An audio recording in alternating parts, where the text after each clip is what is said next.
بەڵە بەرزان مەبەستمە قسەی زیاتر بکەم سەبارەت بە دەستپێکی خۆلی پێنجەمی ئەنجومەنی نوێنەرانی عێراق لەگەڵ بەڕێز کاک ئەحمەد چاودێری سیاسی لە ستودیۆکانمان لە شاری هەولێر لەگەڵم دەبێت کاکە سڵاو سوپاس بۆ ئامادەبوونت. ئەم کاتیم و تۆ قسە دەکەین یەکەم کۆبوونەوەی خۆلی پێنجەم دەستی پێکردو دەرگای خۆپاڵاوتن بۆ دەستی سەرۆکاتی پەرلەمان کراوەتەوە. سەرنجی خۆتم پێ بڵێ سەبارەت بە دەستپێکی ئەم دانیشتنا و پێشبینیەکانە بۆ 4 ساڵی داهاتووی ئەم کابینەی حکوومەت و ئەم خولەی پەرلەمان. سەرەتا بە ناوی هێزانی بەرزی دلۆڤان لە ڕاستیدا ئەمڕۆ ئەو ڕۆژێک کە کاندیدە سەرکەوتوەکان لە پەرلەمانی عێراقی خۆ دەبنەوە، ڕاستی ئەوەی کە جێی باسە ئەوەیە کە پێش ئەم کۆبوونەوە دیارە جەولاتی لایەنی سیاسیەکان هەبووە و ئەوەی جێی دڵخۆشیە هەرێمی کوردستان بەداخەوە لە دوای ئەو ڕووداوە تاڵانەی کە لە ڕابردوو بەسەر هەرێمی کوردستان داهات و ئەو تونڕەویە یان ئەقڵەتێکی عروبە کە لە عێراقە زاڵ بوو بۆ تەهمیشکردنی هەرێمی کوردستان مافە دەستوریەکانی خەڵکی کوردستان، بینیمان توانی هەرێمی کوردستان سەر لە ڕێخستنەوەی ناوماڵی خۆی بە تایبەتی لایەنە سیاسیەکان دا ببینێ بۆی کە بینیمان جەولاتی سیاسی دەستی پێکرد.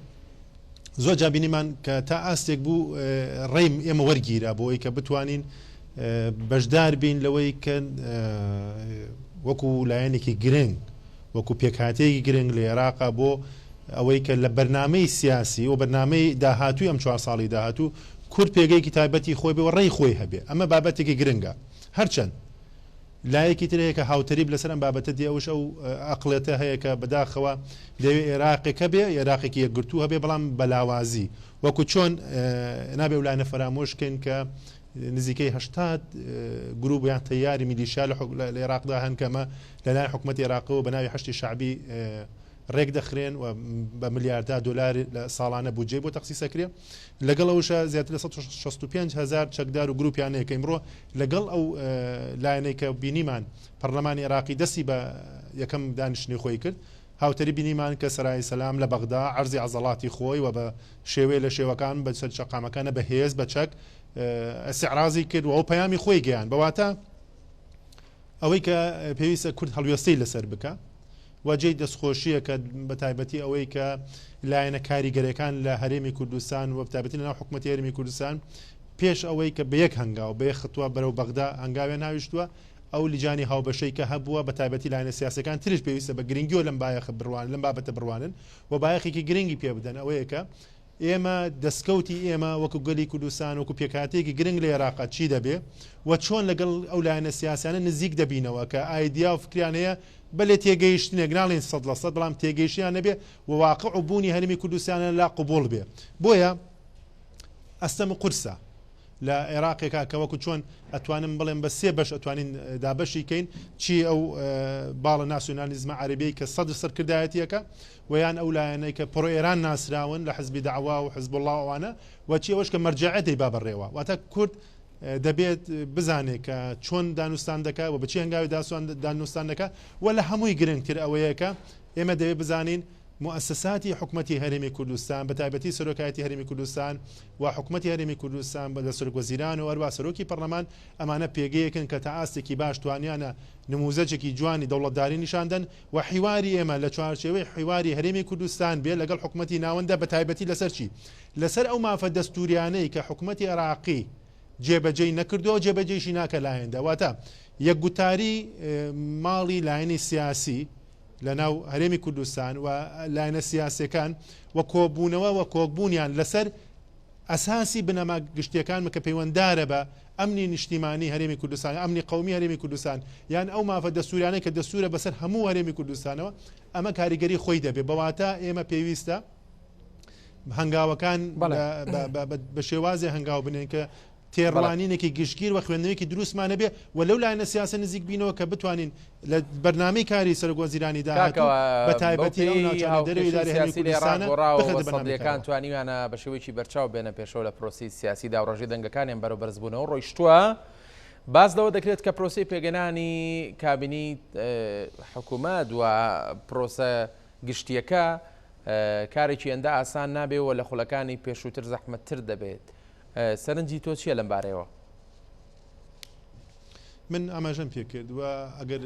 لێمڕۆ دەست ببینین لەو ئستیعرازە سەربازەی لە سەرانی سەلام کە ئەنجامیان داوایان و باڵە میلیشانەی کە ئەنجامەدا وەکو دوێنێکە بە هەمان شێوە ئەو سەواریخانەی کە ئاراستەی هەرێمی کوردستان و یانکو ئەوەی کە لە بەغدا ئەنجامەدرێ هەمووی پەیامە و پەیامێکی وازەحە. من بە جەنابتانم وت وڵاتە ناوچەیەکان عێراقێکی یەکگرتوویان دەوێت بەڵام عێراقێکی لاواز بەواتایەک تر ئەگەر ئێمە خوێندنەوەی دروستمان نەبێ بۆ ئایندەی داهاتوو وەکو چۆن لە ڕابردوو هەموو ئەو شتانە بەڵێن بووە و زۆر بە هەندێک جارش نووسراوەتەوە بەڵام لە پەرلەمان زۆر جار بەرەیەکی زۆرینیان دروست کردەوە بۆ دژی مافە دەستوورەکانی هەرێمی کوردستان. هەندێک شت هەیە لە وڵاتی ئێمەیە لەمەی کە دەڵێن دەستووری عێراقی کە لەسەر دەسەڵاتی دەوڵەتی ئیتیحادیە بۆ نمونە جێبەجێکردنی مادەی 140 بۆ نمونە پەیوەندەکانێمە لەگەڵ دەرەوە بۆ نمونە زۆر شتمان هەیە بەڵام بینیومانە کە ئەوانە جێبەجێ ناکرێ و بێچانەوە حکوومەتی عێراقی بەو ئاستەنگانی کە دروستێکا بۆ ئێمە لە بەرژەوەندی خۆی درێژە پێدەری ئەو ئەقلەتە پاوانخوازی عەرەبیە کە ڕێژێمەکانی پێشووتر پەیڕەویان کردووە. من هەموو جارێک دێڵم دەموچاوەکان لە عێراق گۆڕانکاری بەسەردادێ شخصەکان گۆڕانکاریان بەسەردێ بەڵام ئەوەی کە بڵێن کاری لەسەرەکرێ درێژە پێدەری بەرنمەیەکە بۆ قەتیسکردنی مافە دەستوریەکانی حکوومەتی هەرێمی کوردستانی هەرێمی کوردستان و تاکی کورد و ئەو ئەقلەتە زۆر زەحمەتە بە ئاسانی گۆڕانکاری بەسەرا بکرێ. واتە ئێمە ئەگەر ئەم حکوومەتە تێنەگەینین کە ئێمە بەشدار بین بەم مەرجانەی کە هەمانە تەوازن و تەوافق و شەراکەت بەواتە ئەبێ هاوسەنگی و سازان و بەشدارێکی حەقیقی هەبێ و تاکی کورد بە هەموو شێوە لە هەموو جمگەکان لە جاتەوەی کە بەربەسی بۆ دروست بکرێ و دوور بخرێتەوە لەوەی کە ممارەسەی مافە دەستوورەکانی خۆی بکە. ئەمە کێشەیەک تعقیداتێتە دروستەکە بە تایبەتی کە لە 80 ساڵی ڕابردوو حکوومەتی عێراقی نەیتوانیوە کێشەی ناوخۆی خۆی چارەسەرکەوە پێوە دەناڵێنێ لە ئایندەشە بە هەمان شێوە ئەم کێشەیە پایەدارە بوونی هەیە و لەڕۆ ڕۆژە تعقیداتی زیاتری دەکەوێت. بۆیە باشترین ڕێگا بە حکوومەتی عێراقی ئەوەدایە کە دان بەوە بنێ کە سیستەمی عێراق سیستەمێکی فیدراالیە پێکاتوە لە هەرێمی کوردستان و پێکاتی تر کە پێکاتی عەرەبیە کە پێویستە پارێزەکان تریش لە ئایندەدا هەرێمی فیدراالی تر دروست بێ چۆرکردنەوەی دەسەڵات بۆ ئەو هەرێمانەی کە هەیە و هەرێمەکان لەکە لە عێراقدا پێکات و بە تایبەتی هەرێمی کوردستان مافی دەستوری خۆی وەربگرێ و تا ئەم هەنگاوە جێبەجێ نەکرێەوە باقلەتی بەڕێوەبردننی دەوڵەتی سێبەر لە پشت ئەم دەوڵەتی کە دروستەکرێ عێراق سەقامگیری بەخۆیەوە نابینێت. بەڵام حقیقەتە بزان گەلی کوردستانی بەو شتێ بزانێت و بە تایبەتی لاینە سیاسەکان ئێمڕۆ پێویستە بە پرسیارەتێکی گرنگەوە بڕوانین ئەگەر سەرڕای جیاوازەکانمان لە ئایدیای فکریمان لە گۆڕانکاریەکان کە هەیە لە ڕەنگەکان بەڵام دەبێت لەسەر بنەما ئەساسیەکان و بنەما بنچینەکانی خەڵکی کوردستان ڕێک بکەوین بە تایبەتی لەوەی کە ناوچەکانی دەرەوەی دارایی هەرێمی کوردستان پێویستە ببێت دەستور چارەسەری و کێشە بکرێ بودجەی ساڵانە کە بەردەوام کێشە بۆ ئێمە دروست دەکرێت و لەگەڵەوەشە هێزی پێشمەرگەی کوردستان و بابەتانێک ئێمە هەمیشە لە ململانە و کێشمەکێشمان لەگە حکومەت عێراقی چارەسەر بکرێ و لە لایەکی ترەوە لە هەمووی گرنگترەوەیە ئەقڵێتی عێراق دەبێت گۆڕانکاری بکرێ بەسەریا و عێراق دەبێت خۆی لە چوارچێوەی ئەو گۆڕەپانەی کە دروست بووە بۆ ئەو سراع نێو دەوڵەتی کە لە ئیقلیمێکێک هەیە ئەبێ عێراق خۆی دەرباز عێراقەوە خۆی دەرباز نەکات ئەم کێشانە بەردەوام وەک پێشبینی دەکرێت کە محەممەد حەلبوسی سەرۆکایەتی پەرلەمان وەربگرێتەوە پاڵپشتێکی زۆری هەم سونەکان هەم لایەنی کوردیشی هەیە بەڕەچاوکردنی ئەمە ینی دەکرێت پێم بڵێ پۆستەکانی دیکەژ وەکو خۆیان دەمێننەوە هەم سەرۆک وەزیران هەم سەرۆک کۆمار بە کورتی بێ سوپاس دەکەم.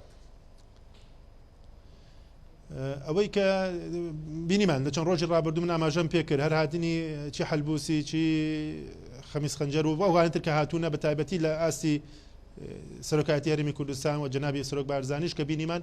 ئێمە بینیمان کە کورد پێگەی خۆی هەیە واتە ئێمە توانین قسەمان هەبێ بەڵام لە هەموو شتەکان لێشی کۆ بێتەوە ئێمە بتوانین بۆ ئەو پۆستانەی کە هەیە تێڕوانینمان وابێ کە ئەم پۆستانە ئامرازن وەسیلێن و دەتوانین بەکاریان بێنین بۆ پاراستنی بەرژەوەندێ گشتەکانی هەرێمی کوردستان بە تایبەتی و نەهێشتنی ئەو زەخت و زۆرێ ئەگەر هەبێ لەسەر هەرێمی کوردستان و کەمکردنەوەی بەڵام لە لایەکی ترەوەی گرنگە بزانین کێشەی ئەساسی ماڵی شیعە لەسەر سەرۆک وەزیرانە بێ و ئەوان هەوڵەدەن لە ناو خۆیان ئەو ململانێ بگوازنەوە بووە بەڵام وەکو کورد ئێمە پێمان باشەوە ئەمە وەکو ڕێیەک وایە ئێمە هەڵگیری دۆزێکی ڕەوان و قەزیین و دەبێ بزانین لەو ململای و کشمە کێشمانەکە ئەوان چەندکی لە ناوێکە ناڕێک و ناتەبابن بەڵام لە بەرامبەر بە هەرێمی کوردستان کۆکن لە بارەمە کۆبوونەوە دەکەن و ئەگەر ئەوان وەکو ڕابردوو بەو ئەقلێتە سێری هەرێمی کوردستان کەن تەسەورێکم زەرمەندی یەکەم عێراقە بێ هەرچەندمە زەرمەندی گشتین بەڵام ئەوەی کە گرنگە ئەمە ئاماژەی پێ بکەین ئایا ئێمە دەتوانین قۆناغی داهاتوو ئەو لەمپەرانەی کە لە بەردەم هەنگاوەکانی یەکگرتووی ماڵی کوردوان لایەنی سیاسی کوردیە تێپەڕێنین و بتوانین بە شێوەیەکی یەکگرتووی لەسەر هەموو ئەو بنەما ئەساسی بنچینەکان ڕێک بکەوین کە حکوومەت عێراقی ملکەچکەین بۆ جێبەجێکردنی ئەو دەستوورەی کە خۆیان دەنگیان پێداوە و ئێمڕۆ پاشەکەم دەنگی پێنادەن بۆیە کێشەی ئەساسێکە لەسەر سەرۆکوەزیران نەبێ و عێراقش ئەبێ خۆی لەو سەحەیە کۆکاتەوە کە بۆتە گۆڕپانی ململانەی ناوچە ئیقلیمیەکان و ئەوان دێن دەستنیشانی داهاتوو عێراق بکەن. زۆر سپاس بۆ بەڕێزکاوە ئەحمەد چاودێری سیاسی ڕاستەخۆ لە شاری هەولێر لەگەڵمان بوویت.